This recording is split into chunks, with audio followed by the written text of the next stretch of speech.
की बातें बताती, अपने डर, अपनी उम्मीदें, सब कुछ। तोता ध्यान से उसकी बातें सुनता, कभी कभी पंख फड़फड़ाता, जैसे कुछ कहना चाहता हो। समय धीरे धीरे बीतता गया। लोग नीलम की मेहनत और उसके धैर्य को देखने लगे। जो पहले उसे ताने देते थे, अब चुप रहने लगे। घर के बुजुर्ग भी समझने लगे कि यह लड़की किसी तरह से दोषी नहीं है। फिर भी उसका जीवन आसान नहीं था। हर त्योहार, हर शुभ अवसर पर उसे अपने अधूरेपन का एहसास होता। 5 साल बीत गए। इन 5 वर्षों में नीलम ने कभी अपने भाग्य को कोसा नहीं। उसने अपने पति को पूरे मन से स्वीकार किया और उसी रूप में उसकी सेवा की। लेकिन उसके मन की जिज्ञासा अब भी शांत नहीं हुई थी। वह जानना चाहती थी कि इस श्राप की जड़ क्या है। एक दिन की बात है, दोपहर का समय था। नीलम आंगन में झाड़ू लगा रही थी। तभी दरवाजे पर किसी के आने की आवाज हुई। बाहर एक सिद्ध पुरुष, एक महात्मा खड़े थे। उनके चेहरे पर तेज था और आंखों में गहरी शांति। उन्होंने धीमी आवाज में कहा, बेटी, मुझे भूख लगी है, क्या तुम मुझे कुछ भोजन करा सकती हो? नीलम ने तुरंत झाड़ू एक तरफ रखी और आदर से हाथ जोड़कर बोली, महाराज, आप अंदर आइए। उसने उन्हें आसन दिया और सादे लेकिन प्रेम से भरे भोजन की थाली उनके सामने रख दी। महात्मा ने ध्यान से भोजन किया। भोजन के बाद उन्होंने नीलम की ओर देखा और पूछा, बेटी, तुम्हारे पति कहाँ हैं? कहीं दिखाई नहीं दे रहे। ये सुनते ही नीलम की आंखों से आंसू बहने लगे। उसने कुछ पल चुप रहकर खुद को संभाला और फिर तोता की ओर इशारा करते हुए बोली, महाराज, यही मेरे पति हैं। महात्मा ने जब तोते को देखा तो वे चकित रह गए। उन्होंने गहरी दृष्टि से उस तोते को देखा, मानो उसकी आत्मा को पढ़ रहे हों। महात्मा ने पूछा, बेटी, यह सब कैसे हुआ? नीलम ने अपने जीवन की पूरी कहानी, शादी से लेकर आज तक, एक एक बात उन्हें बता दी। वह बोलती रही और आंसू बहते रहे। तोते की आंखों से भी आंसू टपकने लगे। वह कुछ कहना चाहता था, लेकिन इंसानी भाषा में बोल नहीं पा रहा था। महात्मा कुछ देर ध्यान में बैठे रहे। उनके चेहरे पर गंभीरता छा गई। फिर उन्होंने कहा, बेटी, तुम्हारे पति पर किसी का भयंकर श्राप है। इसी कारण यह सब हुआ है। नीलम ने हाथ जोड़कर उनके चरणों में बैठते हुए कहा, महाराज, अब आप ही कोई उपाय बताइए। मैं अपने पति को इस हाल में और नहीं देख सकती। महात्मा ने शांत स्वर में कहा, इस श्राप का उपाय वही बता सकता है जिस पर यह लगा है। यह कहकर उन्होंने फिर से ध्यान किया। कुछ ही पलों में एक चमत्कार हुआ। तोता अचानक इंसानी आवाज में बोलने लगा। नीलम यह देखकर अवाक रह गई। उसके मन में आशा की एक किरण जगी। महात्मा ने कहा, अब तुम स्वयं बताओ, तुम्हारे साथ ऐसा क्यों हुआ? तोते ने गहरी सांस ली और बोलना शुरू किया, यह बात आज से 10 साल पहले की है। मेरे पिता गांव के सबसे अमीर जमींदार थे। मुझे अपने धन और रूप पर बहुत घमंड था। मैं अपने गांव का सबसे सुंदर युवक माना जाता था। वह आगे बोला, उसी समय हमारे गांव में एक बूढ़ी जादूगरनी अपनी बेटी चंद्रकली के साथ आई। उसकी बेटी बेहद सुंदर थी। एक दिन वे हमारे घर आई और मेरे पिता से मेरे लिए अपनी बेटी का रिश्ता लेकर आई। मेरे पिता जानते थे कि वह औरत जादूगरनी है और उसकी बेटी से विवाह होने पर मेरा जीवन सुखी नहीं रहेगा।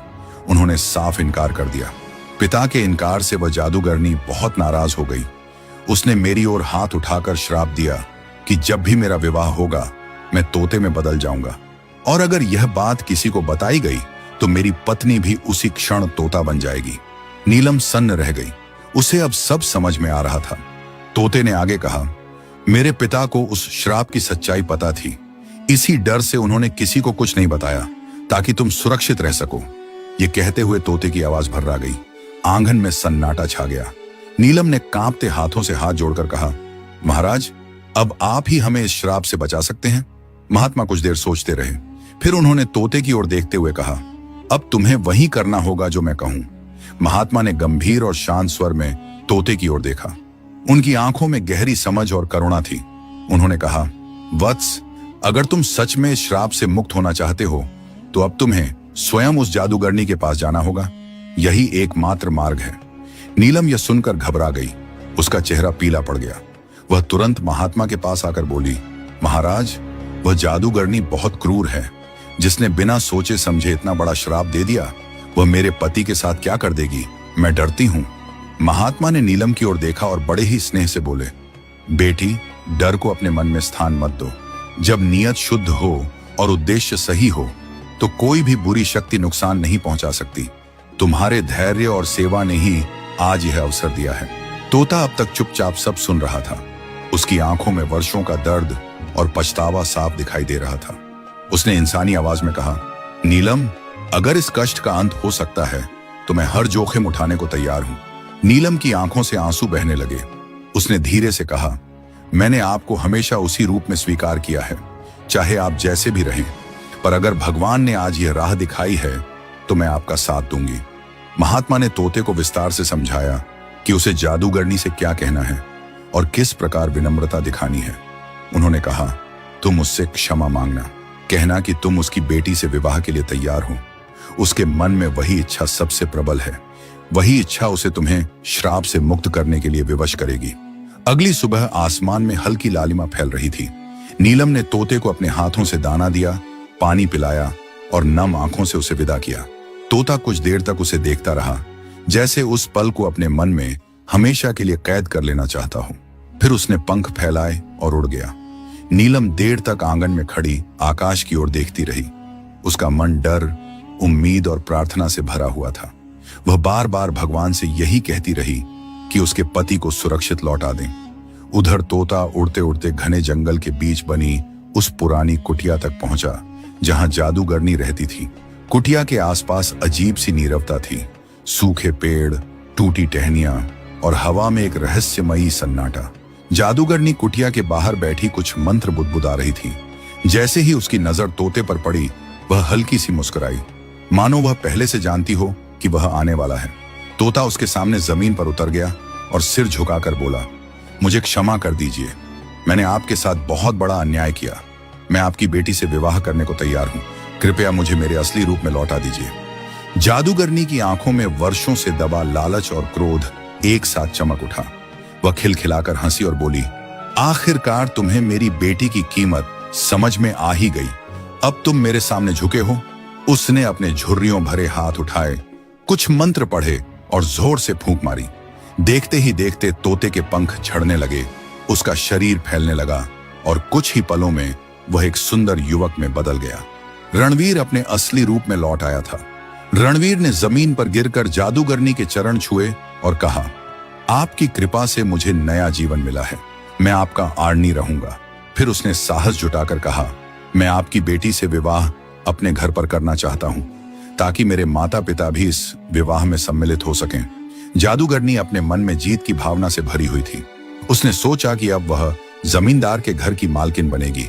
उसने रणवीर की बात स्वीकार कर ली। वह अपनी बेटी चंद्रकली को लेकर उसके साथ चल पड़ी। उधर महात्मा ने रणवीर के घर पहुंचकर घर के चारों ओर मंत्रों की तैयारी शुरू कर दी थी। उन्होंने मुख्य द्वार पर एक अदृश्य रेखा खींची, जो साधारण आंखों से दिखाई नहीं देती थी, लेकिन उसमें शक्तिशाली मंत्रों की ऊर्जा भरी हुई थी। नीलम चुपचाप एक कोने में खड़ी सब देख रही थी। उसका हृदय तेजी से धड़क रहा था, लेकिन उसे अपने विश्वास पर पूरा भरोसा था। कुछ देर बाद रणवीर जादूगरनी और उसकी बेटी के साथ घर पहुंचा। जैसे ही उन्होंने द्वार लांघा, अचानक तेज हवा चली। घर का वातावरण बदल गया। जादूगरनी कुछ समझ पाती, अगले ही क्षण वह और उसकी बेटी दोनों तोते में बदल गईं। वे पंख फड़फड़ाते हुए आकाश की ओर उड़ गईं और कुछ ही पलों में आंखों से ओझल हो गईं। घर में कुछ क्षणों तक सन्नाटा छाया रहा। फिर नीलम की आंखों से खुशी के आंसू बह निकले। रणवीर ने उसे गले लगा लिया। वह भावुक स्वर में बोला, नीलम, अगर तुमने 5 साल तक मेरा साथ न दिया होता, अगर तुमने मुझे इस रूप में स्वीकार न किया होता, तो आज यह संभव नहीं था। नीलम बोली, पति का साथ देना ही पत्नी का धर्म होता है। मैंने वही किया। दोनों महात्मा के चरणों में गिर पड़े। रणवीर ने हाथ जोड़कर कहा, बाबा, आपने न केवल मुझे श्राप से मुक्त किया, बल्कि मेरे जीवन को सही दिशा दी। महात्मा ने दोनों को आशीर्वाद दिया और कहा, जहां प्रेम, त्याग और विश्वास होता है, वहां कोई भी श्राप टिक नहीं सकता। कुछ ही दिनों में पूरी सच्चाई गांव वालों के सामने आ गई। जिन्होंने नीलम को ताने दिए थे, वे शर्मिंदा हो गए। वही लोग अब उसकी प्रशंसा करने लगे। रणवीर और नीलम का विवाह दोबारा विधि विधान से हुआ। इस बार कोई भय नहीं था, कोई अभिशाप नहीं। पूरा गांव खुशियों में डूब गया। इसके बाद दोनों सुख और सम्मान के साथ जीवन बिताने लगे। यह कहानी वर्षों तक लोगों की जुबान पर रही।